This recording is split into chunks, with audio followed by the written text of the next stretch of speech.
Often with maintenance for your Contex scanner, people ask, what exactly is the most important thing to do?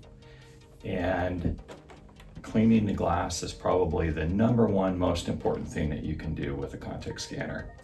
So often dirt rubs off on your document, it gets onto the glass plate, and it leaves a line of some sort, a streak. It could be a colored streak, it could be a light streak, but often it's as simple as just stopping your scan, opening the scanner lid, and cleaning off the glass. I highly recommend to use the lint-free cleaning cloth that we provide with the scanner.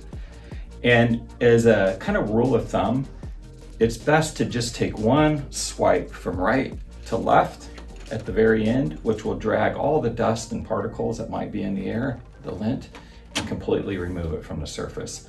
Close the lid, scan again. If the line is gone, then you're finished. In situations where you have a light line, it's a colorless streak. It's a streak that doesn't have any colors whatsoever.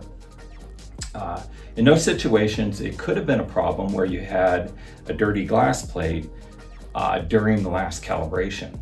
The calibration is really intelligent, and it will take that dirt and put it into the calibration. And then if you remove it at a later date, it leaves a colorless light line through your image. In those situations, it's best to re-clean the glass again, recolor calibrate the scanner, and you should be good to go. Those are probably the most simple things to do, and it will give you the best productivity in a very quick manner.